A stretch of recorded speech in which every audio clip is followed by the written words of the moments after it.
हिंदू धर्म को फेरिले 47 परिवार लोभ बसवर्ती होई नेथिले ख्रिस्टियन धर्म आंकर पाखरे किछु आ ऑप्शन किछि नै जे हम क्रिश्चियन लोक की पर भाबरे ताळना करबा तांकर जेमते कि रेपुटेशन अछि जोटा इज्जत अछि ता कोन कर देबा पूरा तोळे पकई देबा।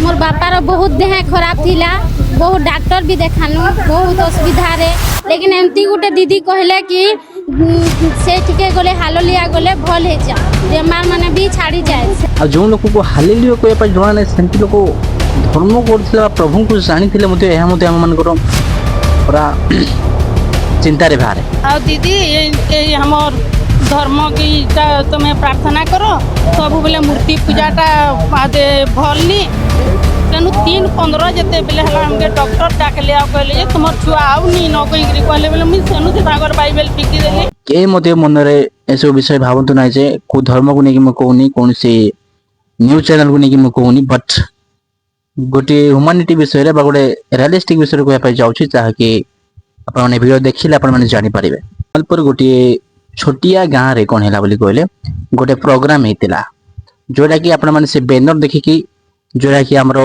अर्गस न्यूज रे देखैथिले बैनर टे लेखाइथिला गोटे संघ विषय नै कि सेरा कोन करथिला सेरा आयोजन करा जायतिला बट सेटा को नै करी अनेक लोक माने कोन बोली अनेक लोक 47 परिवार कोन हेतिले बोली क्रिश्चियन हेतिले एबे कोन हेले हिंदू हेले एरा को विषय गुडी माने एका सहित के गोटे 47 परिवार माने 47 परिवार गोटे कोन एका सहित क्रिश्चियन है कि एका सहित कोन माने धर्म परिवर्तन करदल माने को विषय को नहीं कोन करूछंती कि जानि होनी का लोक माने आछंती आंकर पाखरे किछु आ ऑप्शन किछि नै जे हम क्रिश्चियन लोक की पर भाबरे ताळना करबा तांकर जेमते कि रेपुटेशन अछि जोटा इज्जत अछि ता कोन कर देबा पूरा तोळे पकई देबा। आ 47 परिवार कथा कहछन्ते न प्रथमे भिडियोटा देखंतु तापर हम कथा वार्ता हेबा ओके ना। बापार बहुत देह खराब थिला, बहुत डॉक्टर भी देखानु, बहुत असुविधा रे, लेकिन एमती गुटे दीदी कहले कि से ठीके गले हालेलुया गले भल हे जा बेमार माने भी छाड़ी जाए सेथि लागि हम जाइथिनु विश्वास करिरा, लेकिन सब मिछ कथा किछि काम देला नै ना बेमार चला ना खाली पैसा सरी की गला, लेकिन केबे भी भल हे नै पाले। हालेलुया कह बोली कह हालेलुया कहू झुली मुना रे 10 टका लेखा प्रभु का नाम रे बोलिरा, लेकिन जे जेमती के 200 के 500 हेमती विश्वास रे दे जान, लेकिन किछि काम नै। मां कोन कहछन्ती माने एक प्रकार जगार जने आम गोटे कौन पीड़ित हो जाइलु रोग जड़े कौन पड़ी जाइलु जड़े मिशनारी बा जोड़े पालक गले पुणी परिवार पाखक घर को पूरा असुस्थ थे घर को कौन करते मन भावी नहीं पलैले नहीं कि हाँ भाई टे क्या बतौच बोल भल से बताओ भल से जानिक कहे टे जहाँ आजकल नायिका सेमती लोक को आनिक कैमेरा कौन सामने ठिया कर कहे बोले ए प्रकार विषय हो कौन सामना राशि कहते जड़े बेमार थे घर बेमार थे बोले जानी थे पालक ना गाँ सारा पचारि बोलते किए कौन बेमार अच्छा किए असुस्थ अच्छा सेमती घर परिवार कम टे कह आम जाकर पाखे कौन पैसा देव फिंगी देवु आ डाकी देवु कौन बोलिकी सुस्थ हे भारी आस बोली लॉजिकल विषय अच्छी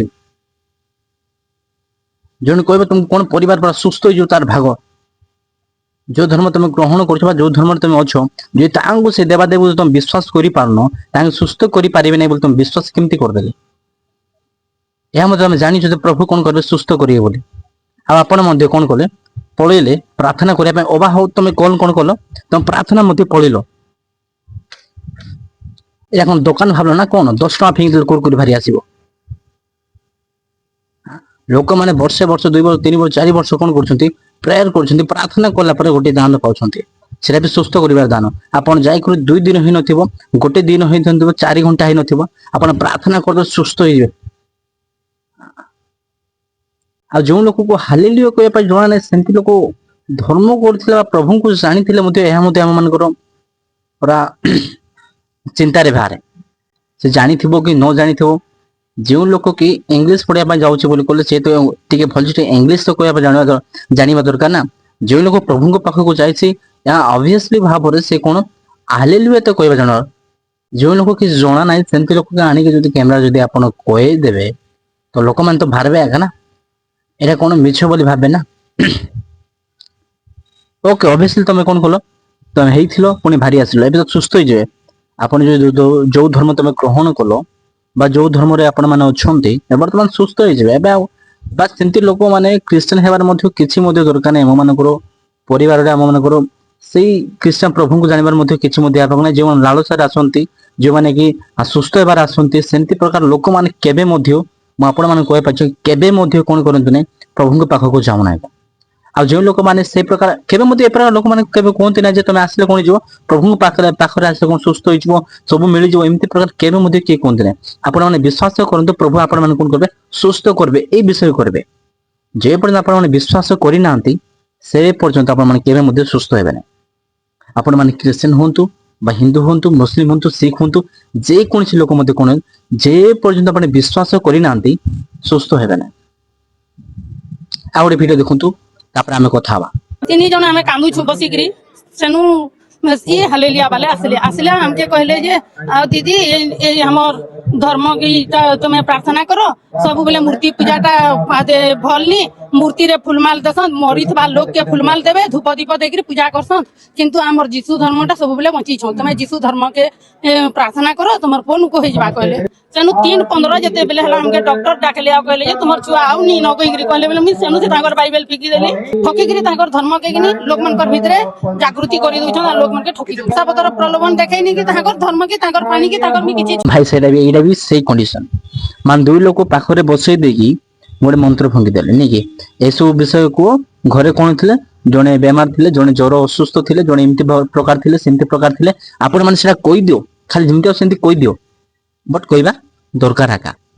ଆଉ କିଛି ତ ଉପାୟ ନାହିଁ ନା, କଣ ଜାଣିଛନ୍ତି ଆଉ ଖାଲି ଧର୍ମ ପରିବର୍ତ୍ତନ କଲେ, ଲାଳସା କଲେ, ପ୍ରଲୋଭନ କରି ଦେଖେଇଦେଲେ, ଡାକି ଦେଇକି ଛାଡ଼ିଦେଲେ। ତାଙ୍କ ପରିବାର ମଧ୍ୟ କଣ ଥିଲେ, ତାଙ୍କ ପରିବାର କିଏ ଜଣେ ଅସୁସ୍ଥ ଥିଲେ, ମେଡିକାଲ ଥିଲେ ବା ଘରେ ଥିଲେ ସେଟା କହିନାହାନ୍ତି, ବଟ୍ କଣ ଥିଲେ, ଅସୁସ୍ଥ ଥିଲେ। ତାଙ୍କ ଘରକୁ ମଧ୍ୟ ସେମାନେ କଣ ହେଲେ, ଆସିଲେ, ଆସିକରି କଣ କଲେ ପୁଣି ହାଙ୍କର ମାନଙ୍କୁ, ତମେ କଣ କର, ପ୍ରଭୁଙ୍କ ପାଖକୁ ଆସ। ଯୋଉ ତମର ଦେବାଦେବୀ ମାନେ ଅଛନ୍ତି ନା, ତାଙ୍କୁ ଫୁଲ ମାରି ଦଉଛନ୍ତି, ଠିକ ନାହିଁ। ଏଇଟା ଗୋଟେ କୋଉ ବିଷୟ କୋଉଠି ଭାଇ, ଲୋକମାନେ ଆସିବେ ତମ ଘରେ ଯଦି ଅସୁସ୍ଥ ଅଛନ୍ତି ବୋଲି କହିଲେ, ତ ଏସବୁ ବିଷୟ କହିବେ କି? ଏସବୁ ବିଷୟ କହିବେ, ଏଇ ସବୁ ଛାଡି ଦିଅ, ଏସବୁ କରନାହିଁ, ସେଟା କିଛି କରନାହିଁ, ପ୍ରଭୁଙ୍କ ପାଖ ଭାରି ଆସ, ହେଇଯିବ। ଆଉ କେତେ ଥର ପ୍ରାର୍ଥନା କରିଛନ୍ତି ଆପଣ? ପ୍ରାର୍ଥନା କରିଛେ 3-4 ଥର। 3-4 ଥର, 3-4 ଥର ଭାଇ, 3-4 ଥର ତମର 2 ଘଣ୍ଟା ମୁଁ 3-4 ଥର ପ୍ରାର୍ଥନା କରୁଛି, 2 ଘଣ୍ଟା ବା 1 ଘଣ୍ଟା ମୁଁ 3-4 ଥର ପ୍ରାର୍ଥନା କରୁଛୁ। ତମେ 2-4 ଥର ପ୍ରାର୍ଥନା କରିଦେଇକି ସୁସ୍ଥ ହେଇଯାଅ ବୋଲି କହିଲେ ହେଇଯିବ କି? କେବେ ନାହିଁ। ଏଇଟା ହୋଟେଲରେ ସେ ବିରିୟାନୀ, ପାମ୍ପଡ଼, ପୁରୀ ତିଆରି କରିବା ପରେ ନାହିଁ। ଏଇଟା ବୁଝିଲେ କି ନାଇଁ? 2 ଘଣ୍ଟାରେ ବା 4 ମିନିଟରେ ସବୁ 4 ଘଣ୍ଟା, 4 ମିନିଟରେ କଣ ଦେବେ, 4ଟା ଚୁପରି କରିଦେବେ, ଚାଲ ଖାଅ। ଭାଇ ଅସୁସ୍ଥ ଅଛନ୍ତି, ବିଶ୍ୱାସ କରବାର ଅଛି। ତମେ 4 ଥର ପ୍ରାର୍ଥନା କରିଦେଲେ ତମେ କଣ ବିଶ୍ୱାସ ରହିଗଲା? କଣ ରହିଲା କଣ? ଆଉ କଣ ହେଲା? 11:15 ନା କଣ ବୋଲି ଟାଇମ ଗୋଟେ କହିଲେ, କଣ ବୋଲି 11:15 କଣ ବୋଲି କହିଲେ, ତାଙ୍କୁ କଣ ହେଲା, ଦେହାନ୍ତ ହେଇଗଲା। ସେ କଣ୍ଡିସନରେ ଥିବା ଲୋକମାନେ କଣ ହେଲେ, 4 ଥର ପ୍ରାର୍ଥନା କରି ସୁସ୍ଥ ହେଇଯାଉ ବୋଲି କହିଲେ ହେବ କି? ଆପଣମାନେ ନିଜେ ଭାବନ୍ତୁ, ସେଟା କଣ କଲେ ପୁଣି, ବାଇବଲ ଫୋପାଡ଼ି ଦେଲେ, ପୁଣି ସବୁ ଛାଡ଼ି ଦେଇକି ପୁଣି ଆଉ ଥରେ ଆସିଲେ ପୁଣି। ମାନେ ଏଇଟା ଗୋଟେ କୋଉ ବିଷୟ କୋଉଠି? ଆପଣ ମାନେ ଗୋଟେ ଦିନ ବା 2 ମିନିଟ ଯାଏଁ କଣ କିଛି ନେଇଥିଲେ, 4 ଥର ପ୍ରାର୍ଥନା କର 2 ମିନିଟ ପାଇଁ, ପୁଣି ଥରେ କଣ ହେଇଗଲେ? ଭାଇ ଯଦି କାହାକୁ ଯଦି ସାମ୍ନାକୁ ଆଣିକି ଯଦି କହିବା ପାଇଁ କହୁଛ, ତା ଟିକେ ସ୍କ୍ରିପ୍ଟ ଟିକେ ଲେଖ, ଭଲସେ ଟିକେ ଲେଖାଲେଖି କରିକି ଟିକେ ଦିଅ ତାଙ୍କରକୁ, ତାପରେ କାନରେ ଟିକେ ଫୁଙ୍କା ଫୁଙ୍କି କର, ତାପରେ ସିଏ ଆସିବ। ଆଉ କିଛି ଉପାୟ ନାହିଁ ନା। ଆଉ କଣ ଜାଣିଛନ୍ତି କଣ? ଆଉ କିଛି ତ ଜାଣିନଥିବେ, ଖାଲି ସେଇ ବିଷୟ ଜାଣିଥିବେ। ଚାଉଳ ଦେଲେ, ପଇସା ଦେଲେ, ପଇସା ଏଟା କଣ ଗଛରେ ଫଳିଛି ପଇସା? ସମସ୍ତଙ୍କୁ ନେଇ ବାନ୍ଧି ସବୁ, ଏ ଖ୍ରୀଷ୍ଟିଆନ ଘରେ ଏ ଆସରେ, ଦିଅ ମତେ ଟିକେ ଦିଅ, ଗୋଟେ 5 ଲକ୍ଷ ଟଙ୍କା ଦିଅ, ମୁଁ ବି ଖ୍ରୀଷ୍ଟିଆନ ହେଇଛି, କୋଉଠି ମିଳୁଛି କି? ମତେ ଟିକେ କୁହ, ମୁଁ ଟିକେ ଯିବି। ପଇସା ଅଭାବ ମତେ ବି ହଉଛି। ସେଇ ବାଧା, ଯୋଉଟା ତମେ ଆୟୋଜନ କର, ଯୋଉଟା ବି ହଉ, ଆପଣଙ୍କର ଇଚ୍ଛା, ଆପଣଙ୍କର ଯୋଉ ଦର ମଧ୍ୟ କଣ କର, ଗ୍ରହଣ କର। ଆମର କିଛି ଆପତ୍ତି ନାହିଁ, ଆମର କିଛି କହିବାର ମଧ୍ୟ ନାହିଁ। କାରଣ ସେ ବ୍ୟକ୍ତିଗତ ଇଚ୍ଛା। ଯଦି ମୁଁ ଯଦି ଖ୍ରୀଷ୍ଟିଆନ ହେଇଛି, ସେଟା ମୋର ଇଚ୍ଛା।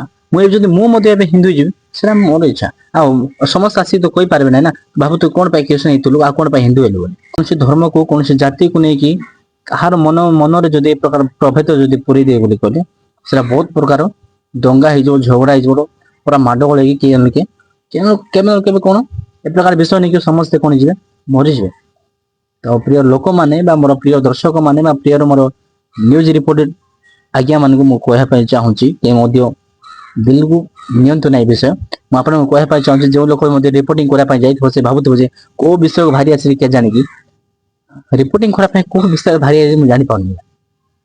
ସେଥିପାଇଁ ଆପଣମାନଙ୍କୁ କହୁଛି ମୁଁ, ଯଦି କଣ ଭୁଲ ଥିଲେ କ୍ଷମା କରିବେ। ଆଉ ଯୋଉ ଲୋକମାନେ ପ୍ରଭୁଙ୍କୁ ଜାଣିବା ପାଇଁ ଇଚ୍ଛା କରୁଛନ୍ତି ସେମାନେ କୌଣସି ଲୋଭରେ କୌଣସି ଆଶାରେ କେବେ ମଧ୍ୟ ଯାଆନ୍ତୁନି। ସୁସ୍ଥ ହେବି ଏଇଠି ସବୁ ହେବି ଏସବୁ ଆଶାରେ କେବେ ମଧ୍ୟ ଯାଆନ୍ତୁ ନାହିଁ। ବିଶ୍ୱାସ କରିବେ ଆଉ ପ୍ରଭୁଙ୍କୁ ଜାଣନ୍ତୁ। ପ୍ରଭୁଙ୍କୁ ପୁରା ସମ୍ପୂର୍ଣ୍ଣ ଭାବରେ ଜାଣିଲା ପରେ ସେ ଲୋକ କେବେ ମଧ୍ୟ ପଛକୁ ଯିବ ନାହିଁ। ପ୍ରଭୁଙ୍କର ପ୍ରିୟ ଲୋକମାନେ ସମସ୍ତେ କମେଣ୍ଟରେ ଆମେ ଲେଖିକି ଯାଆନ୍ତୁ।